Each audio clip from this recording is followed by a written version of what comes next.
Welcome to Afternoon Light, the podcast of the Robert Menzies Institute, hosted by Georgina Downer. Hello and welcome to Afternoon Light. Today I am joined by Lord Hannan of Kingsclere, or Daniel Hannan, as he is more commonly known. Dan is an author and columnist. He serves on the UK Board of Trade, and I first met him quite a few years ago, I think 7 or so years ago, in Prague when he was a Conservative member of the European Parliament, a job that he very enthusiastically campaigned to put himself out of as the founder of the Vote Leave campaign for the UK to leave the EU, and he was successful. And it's lovely to have you on Afternoon Light and see you here in Australia. Oh, it's lovely to be back here, Georgina. Thank you. We met, of course, in Prague in 2016, just after the Brexit referendum, which had been held in June. And of course, you were in a state of high jubilation, as was I, having been a supporter from afar of the vote to leave. They were great times, although I do recall at that conference we met at, there were some colleagues of yours in the European Parliament who weren't so enthusiastic. But we've now reached the 3-year anniversary that occurred on Tuesday, the 31st of January. How has it gone? How has Brexit gone, in your view, Daniel? Biggest factor in understanding how it's played out is that it's been implemented by people who didn't want it to happen. Yeah. First by Theresa May, who'd voted Remain, and like a lot of Remainers, she couldn't see any possible reason for anyone to have voted Leave except hostility to immigration. And so she came late and ham-fistedly to the Leave cause and implemented a rather hopeless version of it, or pursued a hopeless version of it, where it was all about border control. She never understood that there were economic or democratic or constitutional arguments for leaving the EU, and that almost from the off put us at a massive disadvantage in the way it shaped up. But a much bigger factor was that the standing bureaucracy, the civil service and the quangos, were inveterately opposed to it. And even now, when it's fact, not an easy fact to undo, still emotionally struggle to let go. So there is a huge institutional inertia, for example, about diverging from EU standards. Even though we now don't get any preferential export penetration by keeping these standards, but they just find it so hard to let go. They don't want to diverge. Maybe on some level they think they're keeping the door open for re-entry. Just this morning as we record this podcast, there was a speech by Michel Barnier, who had been the EU negotiator, saying, of course the door is open for you, but you mustn't diverge too much. There may be a little bit of that. But the result of all this is that we have not seized the opportunities in the way that we could have done. Yes, we've done some things. We have our FTA with Australia. We're joining the Trans-Pacific Partnership. We had a much faster vaccine rollout. I'm not sure AUKUS could have happened if we were really still in the EU. And we've started some deregulation in financial services and things like gene editing. But honestly, it's not 5% of what it ought to have been by now, and that is very disappointing. And I guess Theresa May had come to the Prime Ministership with the background of being your sort of Australian equivalent of an immigration minister, hadn't she? So she had that interest and that, as you say, she was pretty myopic in her dealing with Brexit. But then you had Boris, and Boris was the leader, definitely the face of the Vote Leave campaign. If anyone could have delivered a proper Brexit, surely it was going to be Boris. So it's really important to get the chronology here. So Boris and Michael Gove, who'd been the two obvious kind of contenders for the leadership, managed to disembowel each other, as did Andrea Leadsom, who was the other leaver. So Theresa May almost accidentally became leader in the summer of 2016 just because everyone else had dropped out. She then held an election in the summer of 2017 and lost her majority. And this is the absolutely critical fact to understand if you want to see why Brexit has played out as it has.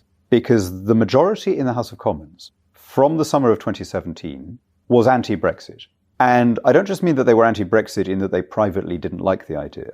They seized control of the parliamentary timetable, an act with a full force of law called the Benn Act, which said in terms that they would not permit Britain to leave the European Union except on conditions that Brussels liked, right? Literally, of course, they didn't use the phrase except on terms that Brussels liked. What they said was, we will not permit a no-deal Brexit, right? They say that in every TV studio, in every parliamentary debate. But if you think about it, we will not permit a no-deal Brexit is exactly the same as we will only leave on terms that the other side approves. Yeah, by its very nature. Of course, that's literally what the words mean. You had to have a deal. So at that point, Brussels had to be happy. And at that point, Brussels started tabling all sorts of demands that up until then it had not occurred to them to put on the table. Yeah. Things like the Northern Ireland Protocol and dynamic alignment so that we'd have to follow all their standards and all this kind of stuff. In a way, I don't blame them. But what I really do blame is the people who created this situation, knowingly and cynically created it because they were trying to stop Brexit from happening. They were trying to make the terms so bad that we would change our minds. That these people now shamelessly turn around and go, oh, not going as well as you hoped, is it? When it was entirely they who created the situation. Yeah. So Boris then became Prime Minister, if you like, inheriting this lack of parliamentary majority. He then won the election in December 2019. So at that point, with a huge majority. With a huge majority. Now, at that point, of course, the deal had basically been done, right? Yes. So he had limited room for maneuver. But there was at least the possibility that he could have started diverging and so on. He had, 10 weeks between winning the election and the lockdown. And at that point, the whole country was overtaken by the COVID crisis, and the opportunities of Brexit, I suppose understandably, were pushed way down the agenda.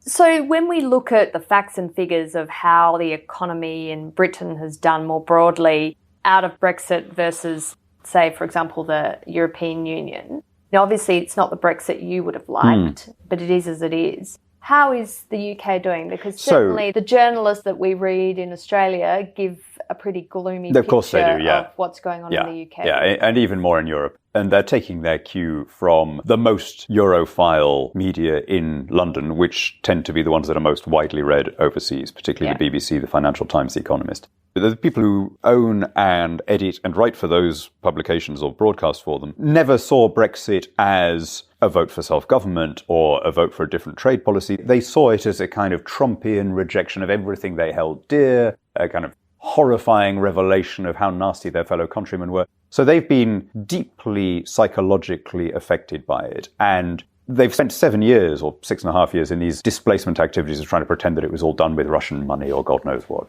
It's extraordinary, actually, the adults behaving this way.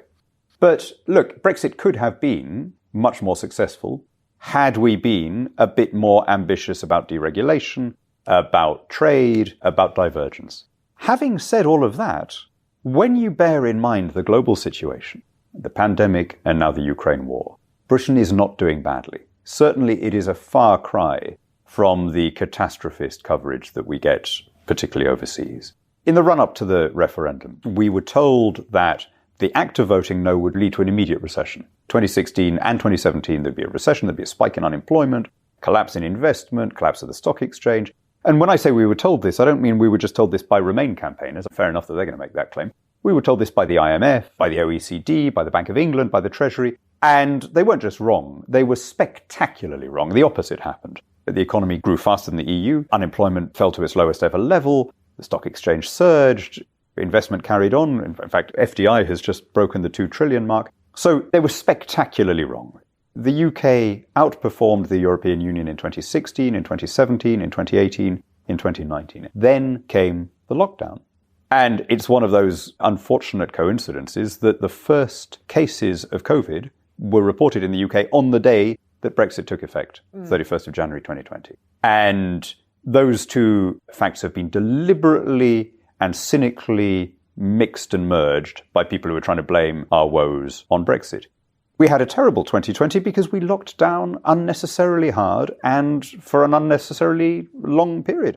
It really is that simple. You can't close shops and businesses and pay people to stay home and not expect a massive economic hit. Now, yes, other countries suffered the same thing, but I would say you can plot on a graph an almost exact correlation between how strict a lockdown was and how bad the economic hit was. So Sweden got off fairly lightly, as did Florida and the US states that didn't lock down. Then you have a sort of middle rank of sort of Germany and Netherlands. I'd put Australia in that middle rank. And then you have the countries that locked down hardest. Italy, Britain, Spain, my native Peru, where it was commensurately tough. But if this had been a Brexit effect, you'd have expected it to carry on. In fact, in 2021 and in 2022, the UK was the fastest growing economy in the G7. So it is a lie to say that this is Brexit effect. It's a lockdown effect. I'll make one concession, which is that in any shift, whenever you make any change in your arrangements, there is always going to be some short-term cost. Of course. Right? The line I kept using on the stump during the referendum when I was on the campaign trail is I would say this is going to be like moving house, right? We may move to a larger and more comfortable and more spacious house, but the move itself is still going to be stressful. There is no way of moving house stress-free. It can't be done. And I think everyone understands that. So everyone gets the concept of a short-term cost for long-term gains. Short-term cost of changing and disrupting our trade patterns versus the long-term gains of better regulation and more trade with the Pacific and the rest of the world. What I think would be absolutely crazy is to accept that short-term cost, which, to repeat, is trivial compared to the cost of the lockdown, but exists, and then forfeit the long-term gains because we somehow hanker after eventual re-entry or simply because we can't bear the thought of doing it. And I'm afraid there are some British politicians, I sit opposite a lot of them in the House of Lords, if they can't stop Brexit happening, they can at least stop it succeeding. And they've now got themselves into this insane position of even opposing trade deals with Australia and New Zealand because they cannot bear to see any good come out of it at all. Yeah, it's very interesting how the debate over Brexit now hinges on bean counting, basically. So I've been listening to the 3 years on, how did it go, debates online, and you have Brexiteers saying we've got our nation back, our sovereignty back. Things actually are going pretty well despite COVID and Ukraine. But then the antis say, oh, look at this figure, look at that figure. And as you say, not actually giving it the context it requires, which is that the world is in a very difficult set of economic circumstances. And hypotheticals are all very well and good, but if Britain had stayed within the EU, likely the government would have taken pretty similar positions on COVID and lockdowns. And we'd been on the hook for this massive COVID reconstruction fund, which would have come disproportionately from our budget because we were a big net contributor. We'd have had probably about 8,000 extra regulations that we haven't had to implement in the 3 years that we've been out. But people are very bad at arguing the counterfactual. It is often the case in politics that you are choosing among bad options. If you do X, negative consequences will follow, and if you don't do X, a different set of negative consequences will follow. But whichever one you choose, the media and your opponents will jump on those negative consequences and say, you should have got the other. You should have done the other. You should have taken the other fork in the road. Because people are just really bad at trade-offs, or at least in the media, they affect to be bad at trade-offs, and they pretend not to understand lesser evils. But the truth is that since COVID, we have been in a world of lesser evils, right?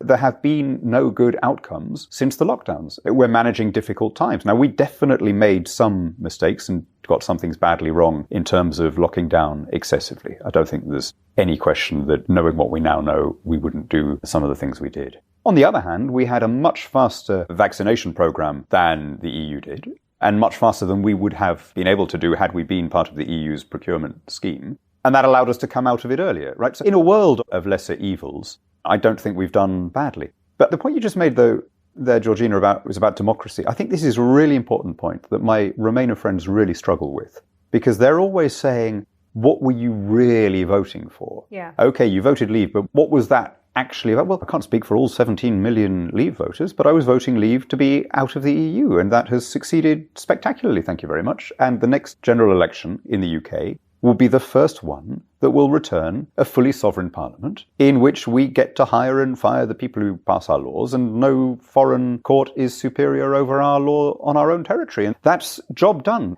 Everything else, in a way, is detail. You could say, now that you've got these freedoms back, you're using them incorrectly. You should have done A instead of B. Okay, fine. But that's not an argument against Brexit. That's an argument about how we use the powers that we get back. So, for example, a lot of people say, look, we have these terrible labour shortages, and because of Brexit, we don't have enough barmaids and plumbers and whatever. By the way, we have labour shortages here, and we were never part of the EU, and we didn't leave the EU. All over the world. All over the world. Again, failure of perspective. But even if you think that we should have a more generous immigration policy, okay, fine. Then you are arguing for a more generous immigration policy. You're not arguing against Brexit. You're arguing for a different use of the powers that we've now got back. And the great advantage of Brexit is that we now get to decide these things. We don't get to blame anybody else. With a click of their fingers, the government could actually change the rules who can come to Britain and presumably work visa arrangements and allow all these Bulgarian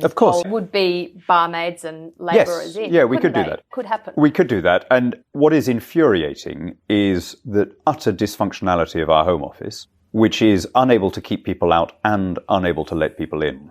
It's equally bad at stopping the boats crossing the channel and at issuing the visas for Ukrainian refugees or whatever. It's just an utterly useless, dysfunctional bureaucracy. I was very disappointed that we didn't try to get a general mobility of labour in our Australia and New Zealand deal. Australia and New Zealand have basically such an arrangement between themselves. We could have trilateralised that. Now, all the Europhiles in Britain said, oh, no, the Australians will never do that. They don't want all these sort of useless, lazy, unemployable Brits. Actually, all the opposition was on the British side. Right. You know, in the talks, Australia and New Zealand were going, yeah, you want to do mobility? That's great. We love the idea. Our Home Office, because they're under such pressure for not being able to stop the illegal immigration, they do this classic thing of saying, well, here's one door that we can shut. Even though the whole country wanted that door open. But free movement of people with Australia and New Zealand is off the scale in popularity in all three countries. It polls incredibly high. I've seen some of the data, right? It's about the easiest, most uncontroversial thing that could realistically be done tomorrow by the governments. It's incredibly disappointing that we're reluctant to take full advantage. But your government, ultimately, the ministers, the Prime Minister, are in charge of the final outcome of the deal, and they weren't moved by those sentiments. You're an advisor to the Board of Trade, Daniel. Weren't able to champion our cause? No, well, I tried. In fact, I have to say, in fairness, the Trade Department can be a bit useless as well, but they were quite ambitious. They were worried about setting precedents. There was a little voice of caution saying if we give this to Australia, then India is going to demand the same, and countries with much lower GDP, and it's going to be harder to say no. But I don't think that would have been a decisive objection had it not been for the Home Office absolutely, resolutely refusing to sign off on it. But ultimately, is it your Home Affairs Minister, the Secretary for... Yes. Shouldn't they push back against the bureaucracy? That's surely... And to be fair, although I'm disappointed, there are mobility provisions which are liberalisation. They are a significant improvement on where we were. It's just a pity that they stop short of what I'd like to see, which is an assumption that any Australian can take up a job in the UK. So this wouldn't imply family reunification or benefits claims or any other rights beyond not needing to get a special visa. You'd be allowed to just get a job. There's an assumption of reciprocal work. I still hope for a kind of Kanzuk deal where this will happen. Because again, it is popular in every one of those countries. And there's an organisation that promotes Kanzuk based in Vancouver. They do regular polling. Yes. And in every state in Australia, there is overwhelming support for free movement among the countries, as there is in every part of the UK, part of every province of Canada. New Zealand's a slightly more centralised country, both islands of New Zealand. It could be done very easily. Our friend Tony Abbott always says it should be Kanzuks, including Singapore. Okay, maybe. Again, comparable level of GDP, interoperable standard. That could nestle very nicely inside the CPTPP. Kanzuk is something you have been pursuing for a long time, way before you became an advisor to the Board of Trade, when you were still an MEP, I think. Yes, indeed. But what about the CPTPP, the Comprehensive and Progressive Agreement Towards a Trans-Pacific Partnership? That was entirely to humour that nitwit Justin Trudeau, by the way. I mean, he insisted on the name change. It is the worst name of any trade agreement known in the history of the globe. But anyway, the CPTPP... Britain is keen to join. That's great. We would welcome that in Australia, of course. But what are the prospects? I think they are strong. Great. And I'd be incredibly disappointed if it hasn't happened by the end of this year. Incredibly disappointed. The way it works is you sign the accession, the deed of accession. Oh, it's never happened before because we're going to be the first new member. But that then goes live when I think it's 9 of the other countries have ratified. I think there is every hope that the UK will be a full member in 2023. And by the way, there's a queue forming behind us. Ecuador wants to join, Taiwan and China want to join, which is very encouraging because I think people see that this is where the action is, that this is where the growth is going to be. So obviously there were Ramonas who were the anti-Brexit people in the UK. They're now rejoiners. Yep.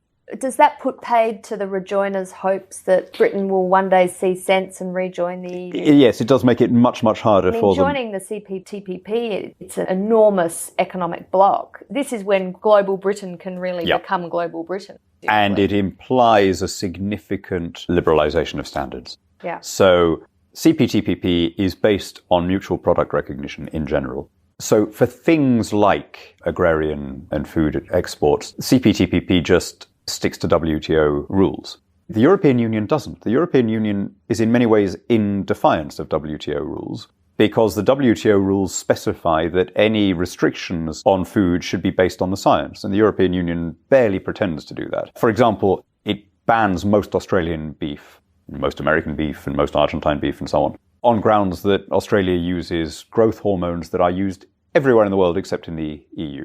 And this was really not ever a scientific ban. There was a glut of beef in the 90s, largely as a sort of byproduct of the milk quota regime that they had at that time in Brussels. And they were looking on purely protectionist grounds for some peg on which to hang their protectionism. And they noticed that there was this one hormone that was not used in the EU, so they jumped on that. Now, this has been condemned by the WTO. Even the EU's own scientific advisory body says that there's no justification for it. So if the UK starts using WTO rules, in other words, starts following the science, then that represents a real divergence from the European Union, and that makes re-entry much harder. And I think this is what is panicking the rejoiners. I think they can get away. They feel that they could probably get away with the Australia and New Zealand deals, if that's all there is. Because the EU, in order to get us back in, would sign Australia and New Zealand deals that more or less replicate what we've done, or close enough, or give us the quota, or whatever it is. That is going to be much, much harder if we join the Trans-Pacific Partnership. Yeah. And they know because you can't amend the terms of the CPTPP. It's done. It's in place. So joining it, you are agreeing to it as it is. So the EU joining the CPTPP is not within the realms of possibility. I just don't see it happening in a million years. By the way, if it did, if we had the kind of European Union that was capable of joining CPTPP, then that would have been the kind of European Union that we'd have had much less problem about being a member of. Tell me, Daniel, moving away from trade, one thing that struck me over the last year now has been the incredible leadership of the UK, and I guess particularly Boris Johnson at the time, on its response to the Ukraine crisis and the invasion of Russia into Ukraine. Do you think that the UK could have taken such a strong position and a leadership position if it had been in the EU? It's the same answer as I'd give on the vaccines. In a very narrowly legal sense, technically, yes. In practice, nobody thinks it would have happened. No. Yes, we could have done our own vaccination scheme supposedly as EU members. But in fact, if you look at the pressure, even as non-members, for us to join from all the Europhiles, no one actually thinks that would have happened. And it's the same on foreign policy. Yes, we've fought the Iraq war and other countries didn't or whatever. But the idea that we would have really stepped outside the common EU front, I think, is not credible.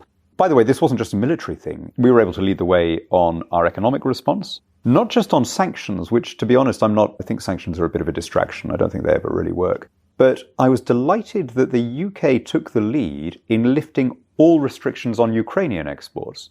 So the EU, although it had an association agreement with Ukraine, still had a number of restrictions on Ukrainian goods, particularly on Ukrainian agriculture. The UK said, look, given the condition of Ukraine, they need every penny to pay for what they're doing. Anything that they want to sell, we will lift all restrictions.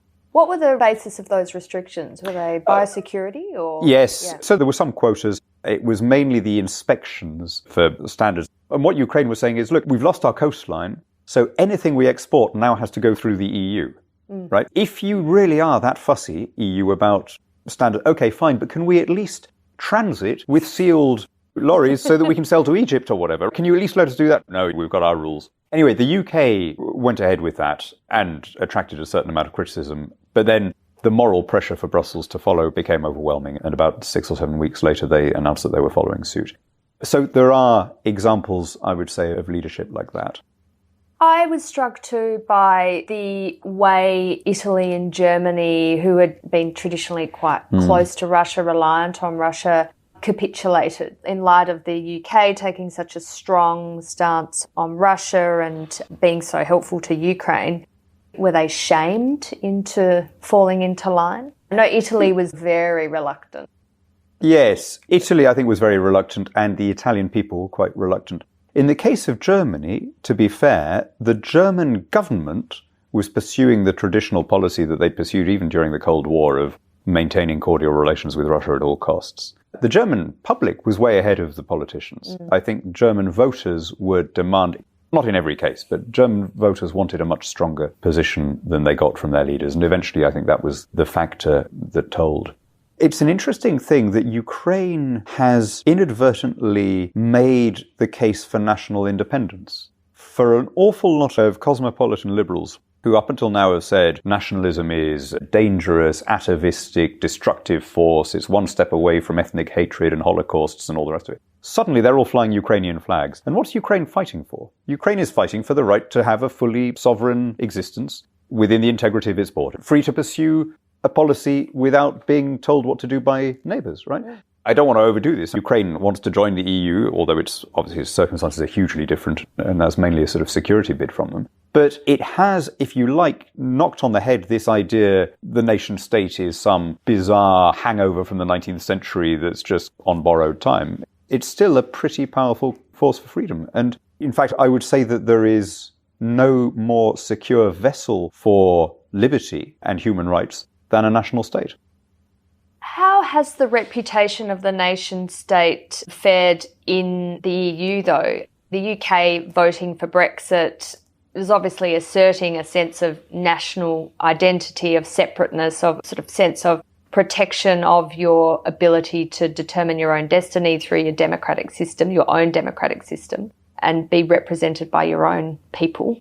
But in the EU, there are still more and more efforts to really create a proper United States of Europe. Is nationalism a dirty word? You see the election, for example, in Italy of Giorgia Meloni, who's instantly characterised as Mussolini Mark II, falling to the hard right authoritarians at the gates of Europe or within the gates of Europe, crush it and destroy it from within. Is that true? It's been interesting observing this from Australia. There was a lovely piece by my friend Jonah Goldberg of the National Review and Dispatch just after Giorgia Meloni was elected. He was reading some of this rather hysterical coverage. I actually I'm reading their actual election manifesto, and I'm not getting Invade Ethiopia vibes. Well, that's good. Yeah. It's reassuring. Yeah. The founders of the European Union, to be fair to them, had lived through experiences that our generation, thank God, has been spared. They'd lived through the horrors of war and occupation and the hunger and dislocation that came after it.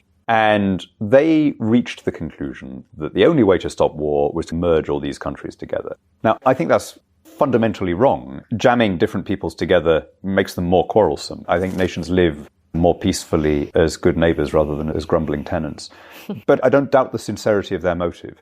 And that's now become sort of quasi-religious doctrine. Nationalism is the worst thing. It's one step away from genocide. In fact, very often Eurocrats would make that point in terms. In France, you have a resurgence, and in fact Macron seems to be allowing it some latitude of national identity and national pride. So how do EU leaders navigate this? Because there is a sense that countries want to still have a particular identity and preserve some of their cultural and historical characteristics.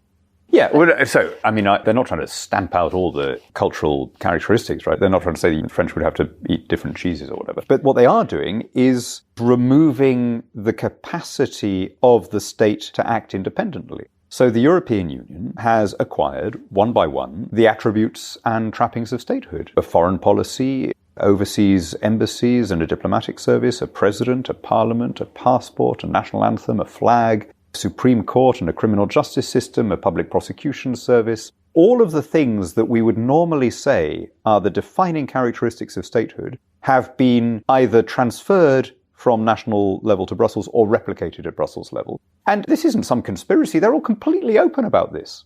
Sign, when I was elected, the sign outside the Berlaymont building in Brussels said, "Your country." This wasn't some draw the blinds and don't tell anyone. They were and are absolutely overt that they want a federal state of Europe. And good luck to them. But it was obviously never right for the UK. And so in a way, we've returned to the vision that Winston Churchill set out, that there should be a United States of Europe, but it wouldn't include Britain. So doesn't that mean that European leaders or the leaders of individual European member states become less and less important? Yes. Ultimately, what's the point of meeting Emmanuel Macron when you could just meet? Yeah, he'd be like the Premier of Victoria or whatever. That's right. That's right. And again, I remember Angela Merkel saying this in a very matter-of-fact way. She said the end goal here is that the Commission becomes the government of Europe. The Council of Europe, where the nations are represented, becomes a kind of Bundesrat, a kind of upper house. And the European Parliament becomes the main legislative democratic body for the EU as a whole. And maybe for a number of the existing members, that is an acceptable future. Maybe that's really how they see themselves. My guess is that as they pursue that goal, some of the other more peripheral, more maritime members will follow Britain into a looser relationship. But that's for them. It strikes me that the founders, like, we can understand their context coming out of World War II, but to hold the view that diminishing your national sovereignty for the sake of a pan-European government, it seems like these people don't trust themselves to behave well with their neighbours. They think we're going to be replaying the same atrocities that we have experienced over centuries in Europe continually, unless we have some architecture that forces us all to be under the same government. I think that is exactly right. Certainly that was the view of most of the founders, not all of them. It strikes me as quite depressing that they can't see a better path to José Manuel Barroso, who was the president of the Commission, said if nation states were good at making the right decisions, the world wouldn't be in the mess it's in. We need to accept that the people are sometimes wrong and that national democratic mechanisms produce the wrong outcomes. So he, at least but about that. But a European mechanism would produce the right precisely outcomes. In his view, precisely because it doesn't need to worry about public opinion. And therefore it could, as he would see it, rise above populism and do the technocratic thing rather than the popular thing. And that was certainly the view of most of the founders. They'd had a very different experience of democracy. They associated it with the kind of plebiscitary democracy that had led to the rise of Mussolini and so on. And the Nazis. And the Nazis. Too. And so they were quite overt about saying, not completely to eliminate it, but to constrain it, to temper it, and to subordinate it to these wise, judicious, unelected technocrats who will do the right thing because they don't need to worry about public opinion. And as you say, that might suit European nations, and good luck to them, but it didn't suit Britain, given its history and I think the importance of liberal ideas in Britain. Yeah, and importance of liberal ideas and the centrality of Parliament. Yeah. You cannot tell the story of the United Kingdom without Parliament. The biggest events in our history, the Reformation, the Civil War, the Glorious Revolution, the resistance to the Nazis, they were all primarily experienced as parliamentary moments. It's a much easier thing to sideline the Spanish Cortes or something, which is a fairly weak body anyway, than to do the equivalent thing in a country like yours or ours, where there is this tradition of parliamentary supremacy. Yes, indeed. I wanted to finish our conversation with your reflections on lockdowns. I think, like you, I was quite horrified at the behaviour of my fellow countrymen. There was an almost uniform acceptance that our liberties would be given up because of COVID, that we wouldn't question what we were being told by government or by health officers on a daily basis, that we would turn our system from one of a free, open society, a democratic society, into an authoritarian one, literally overnight and without question. I had always thought I believe this Anzac myth, that Australians were brave, irreverent, lackadaisical. We would look after our mates, but our mates would come before any of us worried about the government or authority. But no, we were quite comfortable with authority, apparently, and in fact, more than comfortable, demanding we loved of it. We demanding demanded of it. Yeah. Yes. Yeah, it's unbelievably depressing. In January 2020, when I was reading about cities in China being quarantined, I was thinking, thank God this couldn't happen in a country like mine. And boy, did I get that wrong. I made the same mistake that you did. I'm driven to the slightly horrifying conclusion that actually an awful lot of liberal open society is very artificial in the sense that it has to be taught. The values that sustain it don't come naturally and have to be inculcated. And that under the skin, we are very tribal creatures. I think we evolved for 1 million years in kin groups where there was some kind of alpha male taking decisions and then everyone else lived under a kind of communism. So in that sense, a Putinite society will come much more easily than a liberal society like ours. And that it only takes a little knock, a sense of crisis or shared threat for those authoritarian tribal instincts to overwhelm all of the careful balances that sustain a free society. Well, I think if you look at history, democracy is a rarity. And we are, as you say, we are much more used to being under some sort of authoritarian rule. And we've been going backwards. You and I grew up thinking that however unnatural it was, people were at least getting the hang of it, and that once you had tasted freedom, you wouldn't want to go back. And for about 70 years after the end of the Second World War, there was a gradual spread of the rule of law and personal freedom and parliamentary democracy and political pluralism. It wasn't solid, it was a fitful process, but the overall trend was pretty hard to dispute. At some point after 2010, that started going into reverse. Even before the lockdowns, there was already a rise in authoritarianism. And you could see that lots of different outfits measured. The Economist Intelligence Unit does a league table. There's a thing called Ideas. There's Freedom House. There's a thing called the Democracy Index. They all have slightly different methodologies, but they were all telling the same story, that at some point between 2010 and 2015, the move towards freedom stalled and began to go into reverse. And of course, that has been massively exacerbated by the lockdowns and by the change in mental chemistry occasioned by the lockdowns. And I'm now beginning to wonder whether the whole thing wasn't really artificial and contingent all the way through. If you think about the stories we tell, never mind our fairy tales, but think of the science fiction. Think of Star Wars or Dune or Star Trek. It's all full of princesses and emperors and on some deep level, I think we just think that this is the natural way to be governed because we're still thinking with our hunter-gatherer brains, and we're accustomed to autocracy. And so I'm beginning to form the terrifying thought that maybe these liberal democratic societies that have come about in at most the last 300 or 400 years in English-speaking societies, much more recently than that for the rest of the world, may be like an interglacial between two ice ages, and that we may be heading towards a world that is much more Putinite than Anglospherist. After all, if you were brought forward in time from the era of Nebuchadnezzar or Amenhotep or something, you would recognize Putin or Xi or even Erdogan as a much more obvious way of ordering a society than ours. Maybe that's our grisly future. Do you think COVID-19 has acted as some sort of accelerant on democratic decline then? Yes. You'd say it started in 2010 in terms of all the I think COVID accelerated lots of things, some good things and some bad things, right? It accelerated the flight from high street shops to online. It accelerated the trend to working from home. But yes, I think it has accelerated the trend to big government and authoritarian government, and almost as bad contingent government in the sense that there is an increasing tendency, even in the world's oldest and most successful democracies, for people only to accept election results when their side wins. Which again, in a way, the miracle is that they ever didn't. The amazing thing is that for all these hundreds of years, people were willing to accept, if you like, the leader from outside their tribe, the people that they thought were going to make a mess of things, because they elevated process over outcome, and because they really believed that the peaceful changeover of power and the verdict of the ballot box was an intrinsic value. And thank God they did believe that. And it created the safest and freest and happiest and most prosperous places that the human race has ever known. But it's an extraordinarily difficult thing for people to accept. And once you stop teaching people that, once you stop hammering it into the heads of young people that if we don't accept when our party loses, then we are going to live in nasty places where you have no rule of law and where you can be arrested for nothing, people are very naturally going to go back to doing that, as they've started doing in the US, where every election now is just firing the starting gun for a series of legal battles. Absolutely. But the strength of American institutions did show they are strong enough to withstand one onslaught in terms of the Capitol riots. So the guardrails have been badly dented. They have been dented. Does it mean that they've now proved their value, or does it mean that one more tap and they're gone? I don't know. Yeah. To end on an optimistic note, because I know you are a rational optimist, can we turn the tide back in the favour of freedom?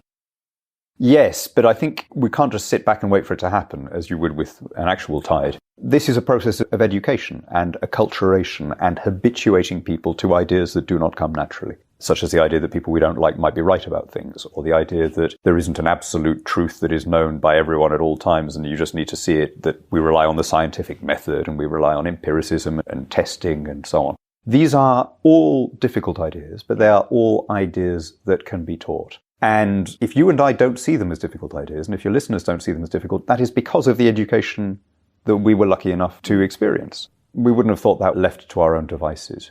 Now, I think it is possible to teach these things, and as important to model them in schools.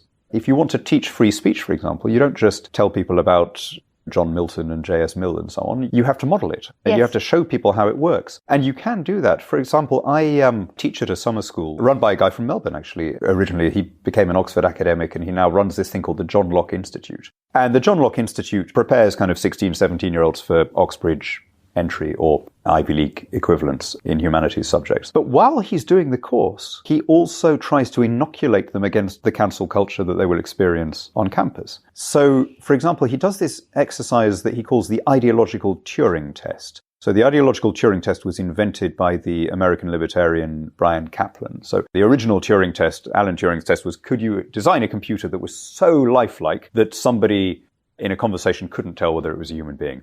And Brian's twist on this is, can you argue the other side's position so convincingly that people can't tell what your actual beliefs are? They really think that you... Great exercise. It's a great exercise. And so he would divide people into teams and the audience would have to guess whether you actually believed what you were saying. The beauty of it is that on each team there'd be someone who really did believe. It would be a hot button issue. Should we knock down statues or should we ban private schools or whatever? And there'd be one person who really thought it and one who didn't. And the point was they had to really listen to each other. Yeah. In preparing to try and win the contest. They had to really listen to what the arguments were on the other side. And every time I go to one of his summer schools, I think, why doesn't every secondary school in the country do this as a matter of course? Yeah. Why isn't it routine? But I'm afraid that instead of doing that, they're doing the opposite. They are encouraging identity politics. They're teaching people that the most important thing is that they're white or female or whatever it is. And that is just incompatible with a free society.